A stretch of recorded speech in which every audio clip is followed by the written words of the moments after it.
Levi and Rebecca, and Mike Bellamy and I, we say that we learned more than we taught, because they all are very, very knowledgeable of the Bible, very devout in their faith, and it was just a pleasure being in those classes with them. And I'm sure that Lee's going to give us a good learning or an education on his thoughts related to church membership.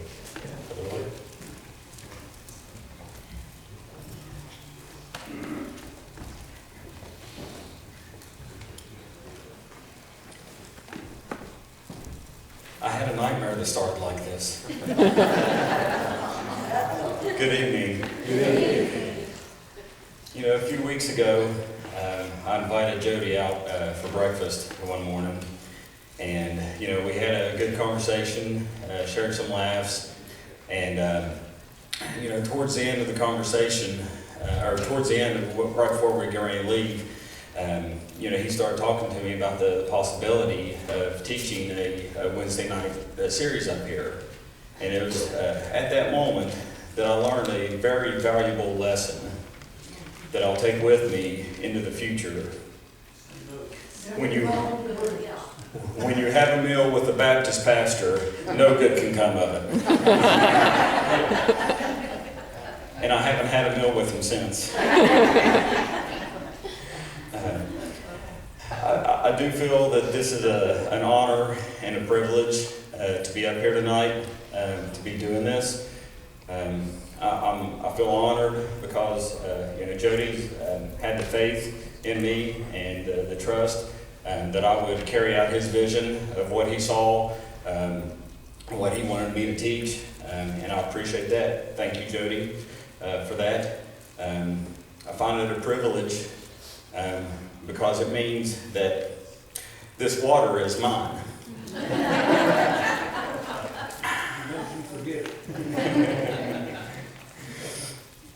Now, I'll probably do things a little bit different than what Jody does. I'll present things a little bit different. Some things I may present in a similar way as he does. But I know I can say that I probably won't be as good as Jody. But to compensate for that, I probably won't be as long as him either.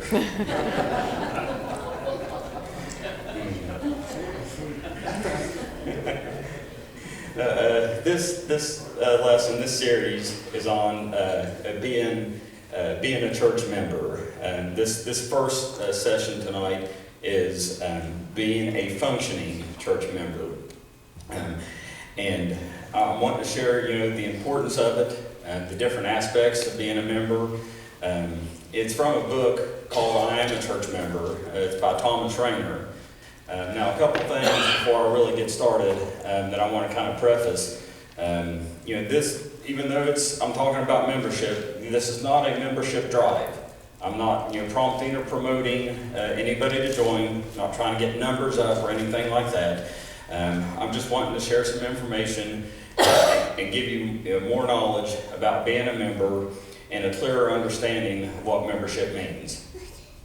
The second thing I want to say is that in the book, the author at times, he will kind of focus on some of the negative things that the churches that he's talking about in the book does. And so he kind of, you know, puts them over here, you know, where they're really struggling with something. And even though I may try to convey, you know, what the author is saying in the book, I don't necessarily think that we're over here on the negative side, but I don't think we're all the way over here on the biblical side either.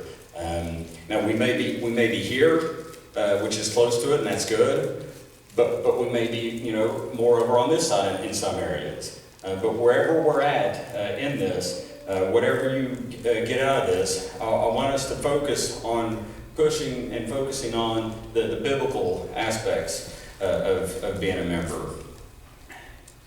And I'm going to ask you two questions in this series. One here in just a moment, and then one at the final session, about 6 weeks from now. And And I want you to take a mental note of what your response is, or maybe go home and write it down.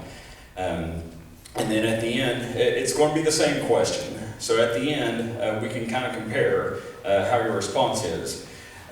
What does church membership mean to you?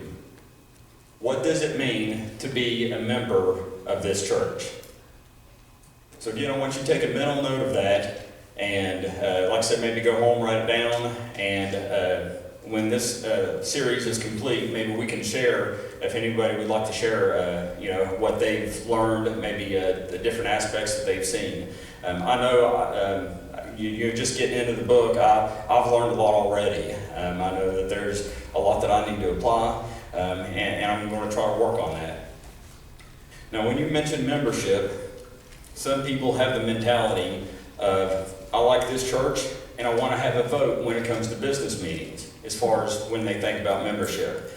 And that's okay. That's definitely a part of it, being active in the goings-on of the church and the business aspect of it.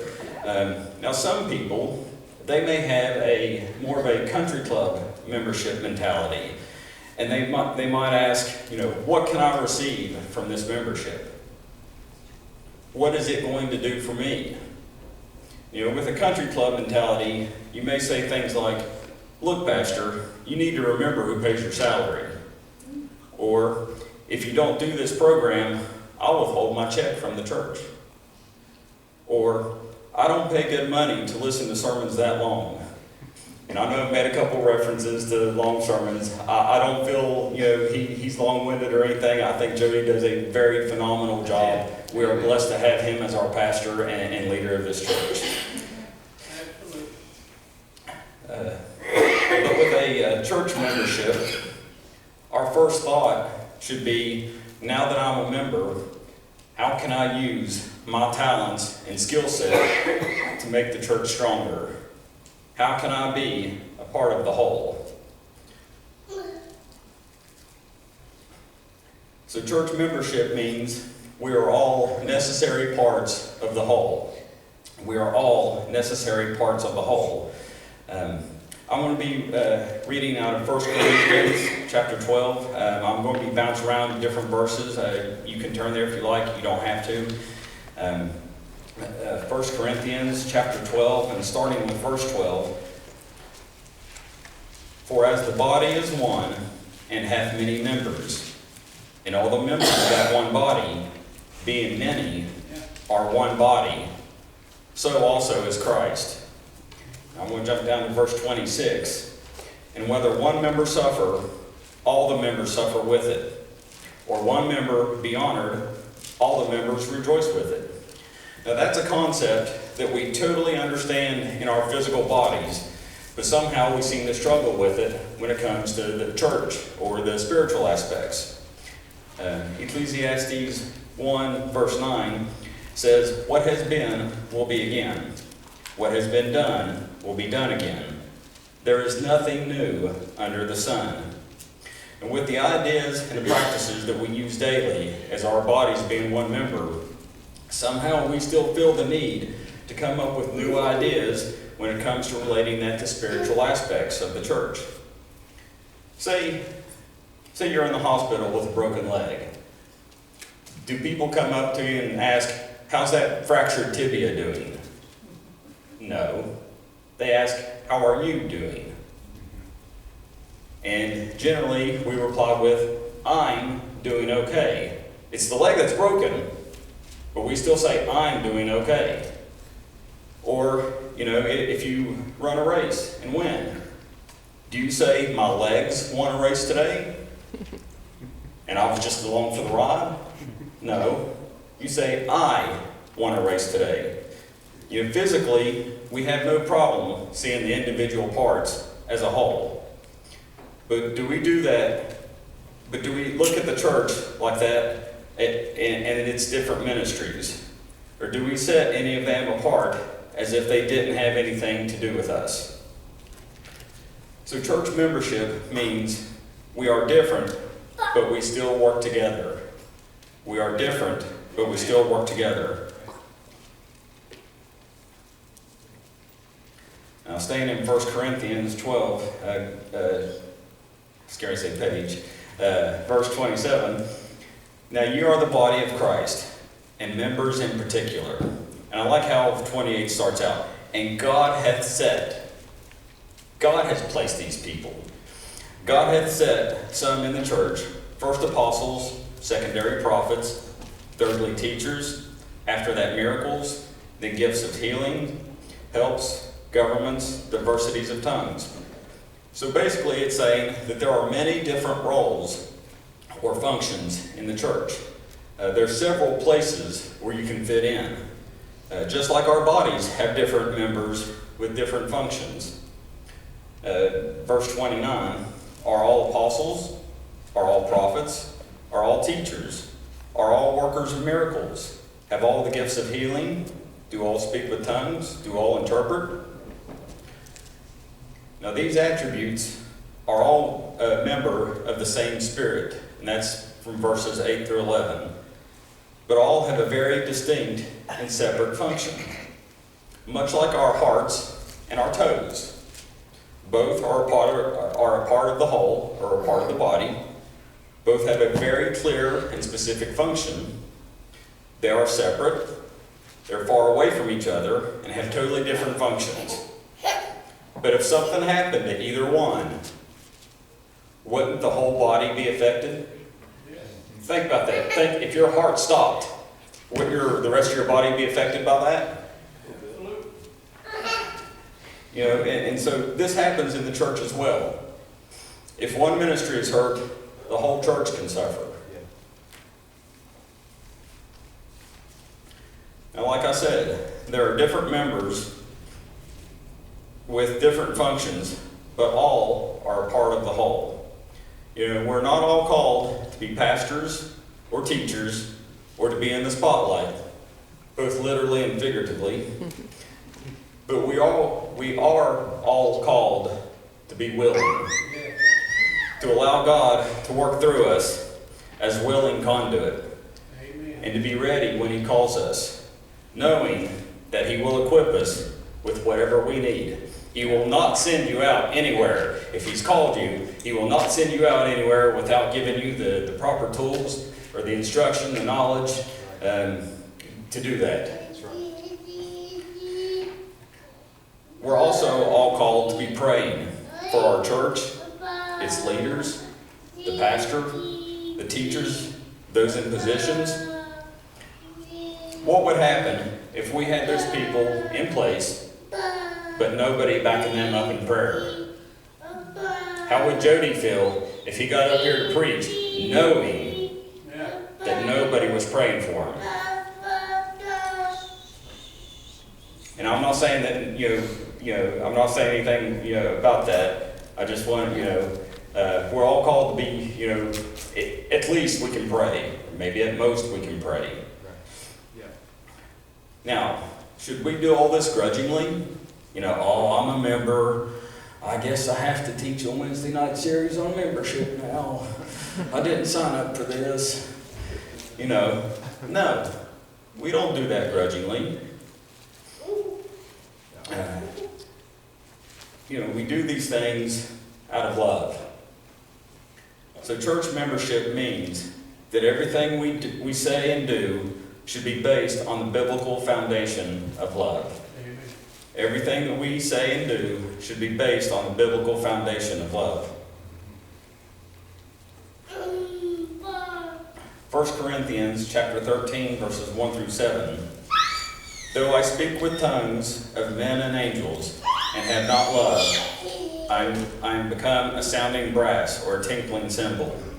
And I thought about that, a sounding brass. I think like the big gong, the boom. Well, how long does that last?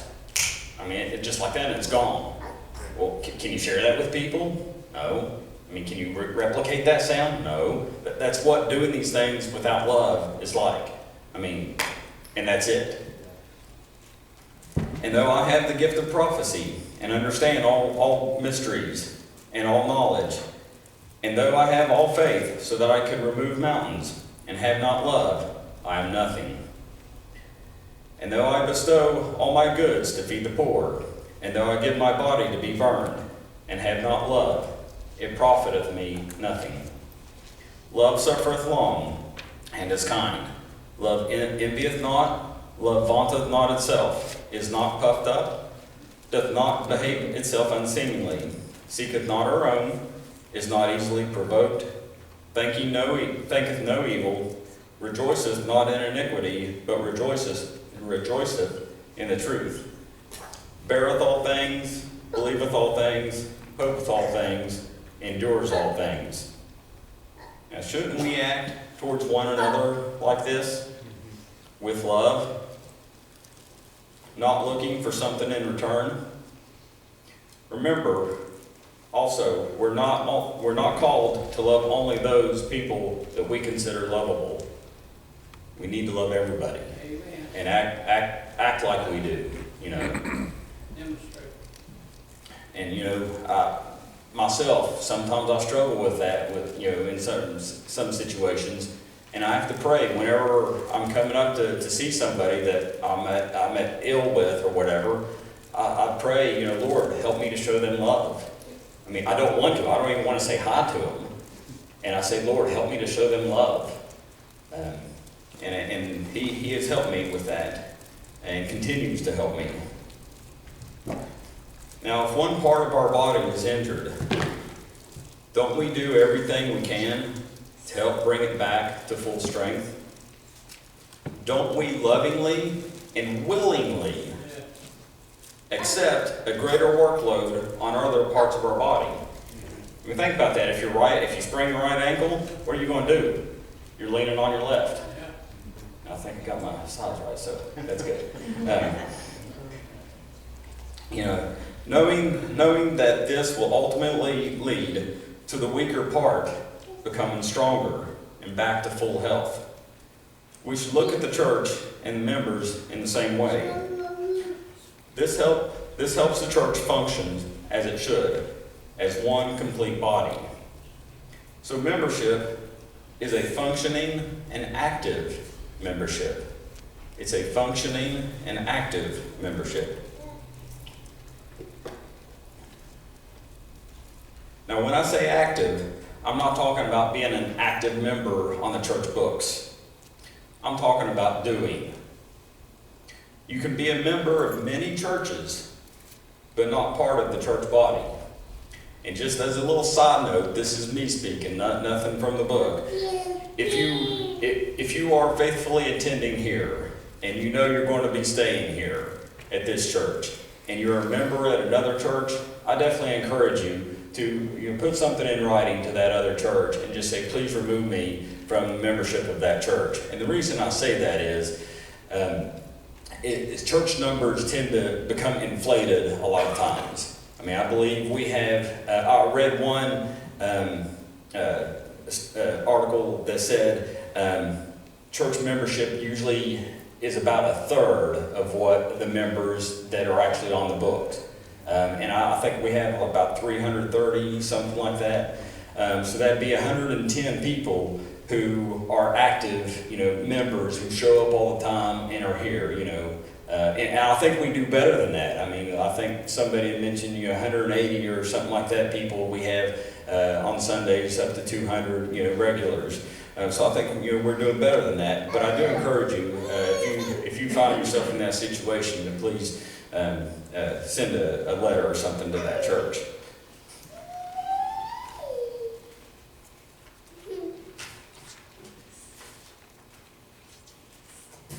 I apologize. Technical difficulties, paper difficulties, whatever. Biblical church membership serves and ministers as a natural way of doing things, not doing things looking for something in return. Church members should all be functioning in the church. Biblically, to be a member is to be active. How would it be if a member of our own body was inactive? Say if our thumbs were not active. They were part of the body, but inactive. Would you be okay with that? Could you survive? Well, of course you could survive if your thumb wasn't active. But wouldn't that make life a lot harder? Yeah. A lot more difficult to go through? And one of the questions you should ask yourself, and definitely be in prayer about, is how can I best serve the church? Now, the answer may not come overnight or even in a few months, but the Bible says, seek and you will find. You know, you may say, well, I don't know if I'm being called to this or that. You know, I haven't heard the audible voice of God tell me to do this, so I don't think He's calling me to do this. Well, instead of looking from a waiting point of view, because you'll always find a reason not to do something, and trust me, I've done that too many times. I've went through my mind so many times trying to find a reason to get out of something. Couldn't find one to get out of this. But we'll always find a reason not to. But so instead of taking that waiting approach, take a more active approach. Say, God, I'm going to do this. If it's not in your will, stop me. Now, you know, say if you want to start a Sunday night kids class or Sunday night kids ministry or something like that. I'm not saying that you just go downstairs and turn the light on and say, okay, well, where's kids? You know, go ahead and just take the proper steps. You know, talk to the pastor, talk to whoever you need to start up the ministry, start up whatever you're wanting to do. But definitely be in prayer about that. So wrapping up here, you know, we're all necessary parts of the whole. If one member or ministry suffers, the whole body or the whole church is going to suffer, either directly or indirectly, seen or unseen. Think about that. You may not always, when a certain ministry, you know, fails or is struggling or something, you may not always feel the effects of it or see the effects of it up here.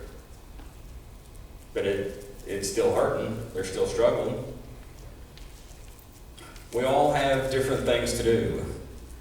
God didn't give us all the same talents or gifts. We need to focus on our strengths and see how we can use them for the glory of God. And like I said earlier, everyone can pray. Whatever we do, we should do it out of love. Think of how that would affect someone who's visiting our church. If everything they saw that was done, they saw love in it. Not contention, not division, but love. And we lovingly and willingly do these things, knowing that it will help the church to have many members, but be one active body as it was intended. So I hope that you have gleaned something from this lesson tonight. I know that it has spoken to me on several occasions, things that, as I mentioned earlier, I used to have the mentality of, church membership being I like the church and I want to be able to vote. If something big happens or if something happens, I want to be able to vote. But that's, this is kind of opening my eyes to, we should be active. We should look at, what we like to do, and maybe, kind of bring that to the church. Maybe if there's something that you've done in the past, that maybe you were a teacher at a certain thing or something like that you've seen in the church, maybe you can go and say, well, can I fill in for you for a week or something, just to give you a break? Or can I start this ministry, or something like that. So definitely be in prayer for what you can be doing in the church. I'm going to go ahead and turn the service over to Jody, and he'll close it out.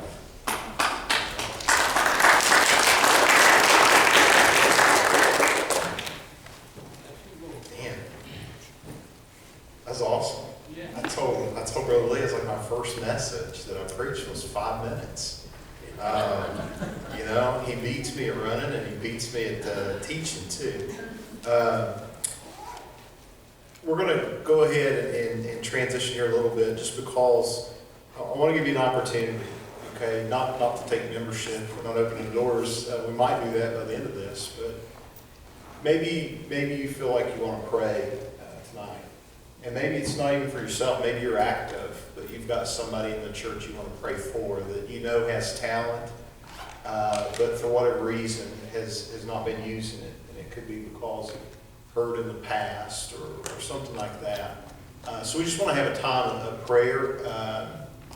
And then secondly, what I was taking away from Brother Lee's lesson this evening was a good reminder to me and to all of us. When we come into church, and this is what we call church a lot of times, is our gathering together, and we long to see people saved, and I think we all long for that. But I want us to remember that any time somebody gets saved in our presence while we're here, first of all, it's the Lord that saves, right? We can't save.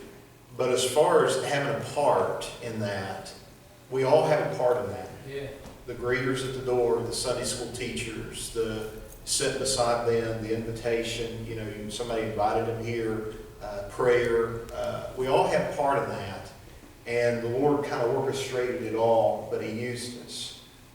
There's not any function in the church. It's all important, right? So if you've got a small talent, what you think is small, listen, it's huge for us at the church for you to be able to use that so that we can be one body and be complete. So let's go ahead and bow our heads, and then we'll just kind of have a time of reflection on the lesson.